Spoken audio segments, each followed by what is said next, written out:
ভোটের প্রচারে গরম মন্তব্য। পালা বদলের পর গ্রেফতারের আশঙ্কায় হাইকোর্টে অভিষেক বন্দ্যোপাধ্যায়। রক্ষা কবচ দিলে অভিষেককে নীতি শিক্ষা দিল আদালত। আমরা গতবারও আরামবাগ হেরেছিলাম, গোঘাট হেরেছিলাম, খানাকুল হেরেছিলাম, পুরসুরা হেরেছিলাম, কিন্তু উদারতা পার পেয়ে গেছিলে। এবার আমি নিজে দায়িত্বে থাকবো। 4 তারিখ 12টার পরে কোন জল্লাদের কত ক্ষমতা আর কার দিল্লির বাবা কাকে বাঁচাতে আসে আমি 4 তারিখ দেখব। এই মন্তব্যের জন্যই মামলা। যে মামলায় গ্রেফতারির আশঙ্কায় রক্ষা কবচ চেয়ে আদালতে গিয়েছিলেন অভিষেক বন্দ্যোপাধ্যায়। বৃহস্পতিবার মামলার শুনানি ছিল। অভিষেককে রক্ষা কবচ দিল আদালত। একই সঙ্গে ডায়মন্ড হারবারের তৃণমূল সাংসদকে নীতি শিক্ষাও দিলেন বিচারপতি সৌগত ভট্টাচার্য। এদিন বিচারপতি প্রশ্ন করেন, 3 বারের সাংসদ, তৃণমূলের সর্বভারতীয় সাধারণ সম্পাদক, তিনি কেন এমন দায়িত্বজ্ঞানহীন মন্তব্য করলেন? কেন ভোটের আগে এমন মন্তব্য করলেন? সর্বভারতীয় সাধারণ সম্পাদকের মুখে এমন মন্তব্য কি করে? জবাবে আইনজীবী কল্যাণ বন্দ্যোপাধ্যায় বলেন, ভোটের আগে কিছু ঘটনা ঘটেছিল, হয়তো তারই প্রেক্ষিতে এমন মন্তব্য। বিচারপতি সৌগত ভট্টাচার্য ফের প্রশ্ন করেন, সর্বভারতীয় নেতা কেন এমন মন্তব্য করবেন? আইনজীবী কল্যাণ বন্দ্যোপাধ্যায় বলেন, রাজনৈতিক দলের সভা থেকে স্বরাষ্ট্রমন্ত্রীও উস্কানিমূলক মন্তব্য করেন। তখন বিচারপতি ভট্টাচার্য বলেন, অন্য কারো বিষয়ে এখানে আলোচনা হচ্ছে না, আপনি আদালতে এসেছেন, তাই আপনাকে প্রশ্ন করা হচ্ছে, সর্বভারতীয় সম্পাদক এমন মন্তব্য করেন কি করে? তারপর 4 মে ফলাফল অন্যরকম হলে তখন কি হতো? জবাবে কল্যাণ বন্দ্যোপাধ্যায় বলেন, সম্পূর্ণ শান্তি। বিচারপতি সৌগত ভট্টাচার্য বলেন, রাজ্যের ইতিহাস তা বলে না। তখন আইনজীবী কল্যাণ বন্দ্যোপাধ্যায় বলেন, রাজ্যে রাজনীতির ইতিহাস শুরু হয়েছে 1967 থেকে, 2021 থেকে নয়। 2026 থেকে রাজনীতির ইতিহাসে কিছুটা পরিবর্তন হয়েছে। তখন বিচারপতি সৌগত ভট্টাচার্য বলেন, ইয়েস, পশ্চিমবঙ্গের ইতিহাস অন্য কথা বলছে, তাঁর কাছ থেকে এমন মন্তব্য আশা করা যায় না। তিনি বিচক্ষণ মন্তব্য করবেন, এটাই তো হওয়া উচিত। গণতান্ত্রিক দেশে যে কোনো দল জিততে বা হারতে পারে, একজন সাংসদের কি এমন মন্তব্য করার দরকার আছে? তখন আইনজীবী কল্যাণ বন্দ্যোপাধ্যায় বলেন, 2000 তৃণমূল কর্মী ঘরছাড়া, 200 বাড়ি পুড়েছে, 10 জন তৃণমূল কর্মী খুন হয়েছেন, এই বুলডোজার প্রশাসন তো আমরা দেখছি। তখন অতিরিক্ত অ্যাডভোকেট জেনারেল রাজদীপ মজুমদার বলেন, এ ধরনের অভিযোগ হলে প্রাথমিক তদন্তে প্রয়োজন আছে, তদন্ত চালিয়ে যেতে চাই। আইনজীবী কল্যাণ বন্দ্যোপাধ্যায় বলেন, 15ই মে তথ্য পেয়েছেন, কি তদন্ত করেছে পুলিশ? সওয়াল জবাব শেষে বিচারপতি সৌগত ভট্টাচার্য নির্দেশ দেন, 30 জুলাই পর্যন্ত অভিষেক বন্দ্যোপাধ্যায়কে রক্ষা কবচ দেওয়া হলো। নোটিশ দিয়ে অভিষেককে ডেকে পাঠালে তাকে তদন্তে সহযোগিতা করতে হবে। আদালতের অনুমতি ছাড়া বিদেশ যেতে পারবেন না। 48 ঘন্টা আগে নোটিশ দিতে হবে অভিষেককে। আমরা কোর্টের থেকে প্রোটেকশন চেয়েছিলাম, কারণ আমাদের এটা মনে হচ্ছে এটা রাজনৈতিক উদ্দেশ্য প্রণোদিতভাবেই কমপ্লেনটা করা হয়েছে, এবং কোর্ট ওনাকে প্রোটেকশন দিয়েছে যে ওনার কাছে কোনো কোয়ার্সিভ অ্যাকশন নেওয়া যাবে না, অ্যারেস্ট করা যাবে না। আর ইনভেস্টিগেশন যেমন চলবে, ওনার যা পুলিশের ওনার থেকে জানার থাকবে সেটা পুলিশ জানতে পারে, কিন্তু নোটিশ দিলে 48 আওয়ার্সে 48 ঘন্টার নোটিশ ওনাকে দিতে হবে, এবং তারপরে উনিকে কমপ্লাই করবেন। মাননীয় মহামান্য আদালত অন্তত 3 বার এই মন্তব্য করেছেন যে এরকম সুপার পাওয়ার পোস্টে এবং এইরকম ব্যক্তিত্ব হওয়া পরেও ইনি এই ধরনের উস্কানিমূলক মন্তব্য কীভাবে করলেন, ওনার কাছেও এটা আশ্চর্যের ব্যাপার, এবং এই তদন্ত হওয়া উচিত। বিএনএসের সেকশন অনুযায়ী ওনাকে 48 ঘন্টা আগে নোটিশ দেওয়া হবে, সেই নোটিশ অনুযায়ী উনি হাজিরা দেবেন। নোটিশের মান্যতা না দেন তাহলে তদন্তকারী সংস্থা কোর্টে এটা মেনশন করে কোর্ট যেটা বিচার করবেন সেই ধরনের অর্ডার পাস করবেন। ভোটের আগে আরামবাগে গরম ভাষণ শোনা গেছে অভিষেক বন্দ্যোপাধ্যায়ের মুখে, যা গড়িয়েছে আদালত পর্যন্ত। আমরা গতবারও আরামবাগ হেরেছিলাম, গোঘাট হেরেছিলাম, খানাকুল হেরেছিলাম, পুরসুরা হেরেছিলাম, কিন্তু উদারতা পার পেয়ে গেছিলে। এবার আমি নিজে দায়িত্বে থাকবো। 4 তারিখ 12টার পরে কোন জল্লাদের কত ক্ষমতা আর কার দিল্লির বাবা কাকে বাঁচাতে আসে আমি 4 তারিখ দেখব। শুধু আরামবাগ নয়, ভোটের প্রচারে বারবার সুর চড়াতে দেখা গেছে অভিষেককে। জাহাঙ্গীর আমাকে আস্তে আস্তে বলেছে, দাদা সব দিয়েছো, একটা বৈদ্যুতিক চুল্লি করে দিতে হবে। আমি ভাবলাম 4 তারিখ ফল বেরোনোর পর কিছু লোক তো হার্ট অ্যাটাক করবে, তাদের সৎকারটাও ভালো করে করা আমাদের উচিত। ভোটের আগে হুঙ্কার, ভোটের পরে রক্ষা কবচ পেতে আদালতে। আদালত রক্ষা কবচ দিল, সেই সঙ্গে দিল নীতি শিক্ষাও। নিউজ 18 বাংলা। হু কিল্ড অভয়া? অভয়ার মৃত্যু তো নেহাত একটা খুন ধর্ষণের ঘটনা নয়, এর পিছনে তো বৃহত্তর ষড়যন্ত্রের অভিযোগ রয়েছে। একের পর এক প্রশ্ন আজও রয়ে গিয়েছে, আজও যার উত্তর মেলেনি, সেই সবেরই উত্তর এবার খুঁজবে সিবিআই। তাদের ফের তদন্তের নির্দেশ দিল কলকাতা হাইকোর্ট।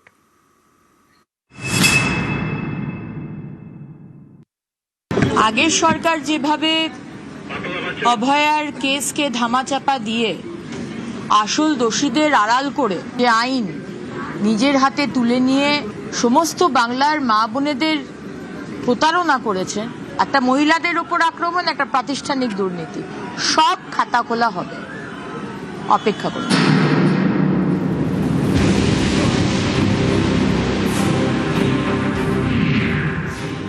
ফাইল খুলল আরজি কর মামলার। ফের এই অপরাধের তদন্ত করবে সিবিআই। বৃহস্পতিবার নির্দেশ দিল কলকাতা হাইকোর্ট।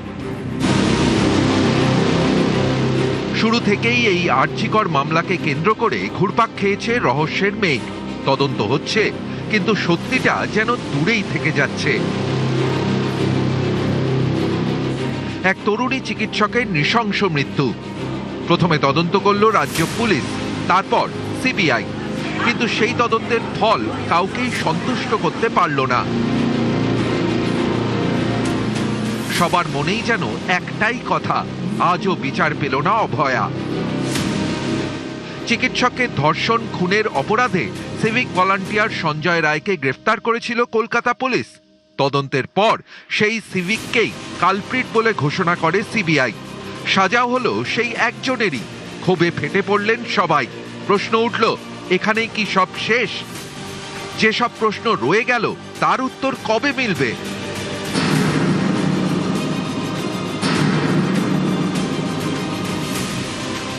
চরম নৃশংসতার নজির দেখা গিয়েছিল আরজি করের ঘটনায়। তরুণী চিকিৎসককে শ্বাসরোধ করে খুন করা হয়েছিল। যৌনাঙ্গে জোর করে কিছু ঢুকিয়ে দেওয়া হয়েছিল। অভয়ার শরীর জুড়ে ছিল ক্ষতচিহ্ন। একাধিক জায়গায় জমাট বেঁধেছিল রক্ত। অভয়ার মা বাবা বারবার প্রশ্ন তুলেছিলেন, এমন নৃশংস অপরাধ কি একজনের পক্ষে করা সম্ভব? তাও সে নাকি ছিল মত্ত অবস্থায়। এখানেই শেষ নয়, একাধিক চাঞ্চল্যকর তথ্য উঠে আসে আরজি কর কাণ্ডে। অভিযোগ, আরজি করের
শেষ পর্যন্ত সাজা হয়েছিল মনু শর্মার।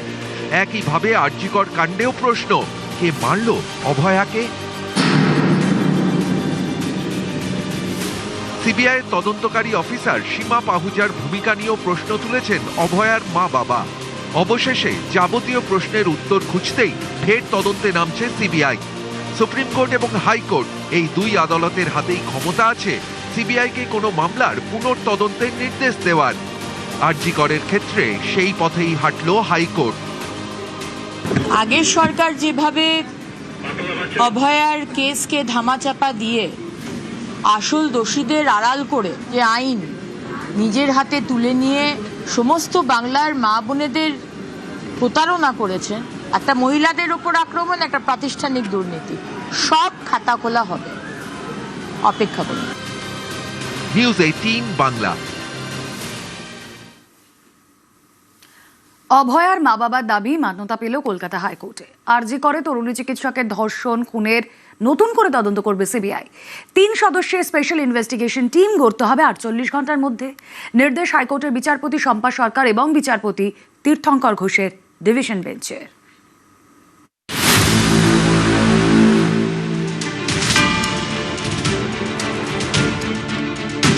2024-এর 9ই অগস্ট আরজি করে তরুণী চিকিৎসককে ধর্ষণ খুন, তোলপাড় গোটা দুনিয়া। কলকাতা পুলিশের কাছ থেকে এই মামলার তদন্তভার সিবিআই এর হাতে তুলে দেয় হাইকোর্ট। কিন্তু পুলিশ যে সিভিক ভলান্টিয়ারকে গ্রেফতার করেছিল তাকেই কালপ্রিট বলে ঘোষণা করে সিবিআই। নতুন করে তদন্তের দাবি নিয়ে কলকাতা হাইকোর্টের দ্বারস্থ হন অভয়ার মা বাবা। বৃহস্পতিবার বিচারপতি শম্পা সরকার এবং বিচারপতি তীর্থঙ্কর ঘোষের ডিভিশন বেঞ্চ নির্দেশ দেয়, ফের আরজি করে ধর্ষণ খুনের তদন্ত করবে সিবিআই। সিবিআই এর পূর্বাঞ্চলের যুগ্ম অধিকর্তার নেতৃত্বে 3 সদস্য কমিটি গঠন করতে হবে। 48 ঘন্টার মধ্যে সিট গঠন করতে হবে সিবিআইকে। পরিবারের অভিযোগের প্রেক্ষিতে সংশ্লিষ্ট জায়গাগুলিতে আবার যাবেন, পরীক্ষা করে দেখবেন তদন্তকারীরা। পরিবারের দাবি, ঘটনার রাতে অনলাইন ফুড ডেলিভারি সংস্থার মাধ্যমে খাবার আনান তরুণী চিকিৎসক। তখন থেকে পরের দিন শ্মশানে দেহ নিয়ে যাওয়া পর্যন্ত নানা ধোঁয়াশা রয়েছে, নানা প্রশ্ন রয়েছে। হাইকোর্টে এইসব প্রশ্ন তুলে ধরে নিহত চিকিৎসকের পরিবার। এর প্রেক্ষিতে আদালতের নির্দেশ, ডিনার থেকে শ্মশানে যাওয়া পর্যন্ত পুরো ঘটনাক্রম খতিয়ে দেখবে সিট। তথ্য প্রমাণ লোপাটের অভিযোগও খতিয়ে দেখবে। 25শে জুন তদন্ত রিপোর্ট দেবে সিট। আরজি করে ধর্ষণ খুন মামলায় 2024 সালের 7ই অক্টোবর চার্জশিট দেয় সিবিআই। এদিন বিচারপতি তীর্থঙ্কর ঘোষ প্রশ্ন করেন, এরপর কি আরও তদন্ত করেছে সিবিআই? বিচারপতি শম্পা সরকার বলেন, সিবিআই যে রিপোর্ট দিয়েছে তাতে গত 1 বছর 7 মাসের তদন্ত নিয়ে তেমন কিছু নেই। এরপরেই বিচারপতি তীর্থঙ্কর ঘোষ প্রশ্ন করেন, চার্জশিট দেওয়ার পর সিবিআই কতজনের সাক্ষ্য নিয়েছে? তখন সিবিআই এর আইনজীবী রাজদীপ মজুমদার বলেন, 70 থেকে 80 জনের সাক্ষ্য নেওয়া হয়েছে। বিচারপতি তীর্থঙ্কর ঘোষ বলেন, কেস ডায়েরি দেখান। শুনানিতে সিবিআই এর আইনজীবী বলেন, ওই সময় তদন্তের সব দিক খতিয়ে দেখে সিবিআই।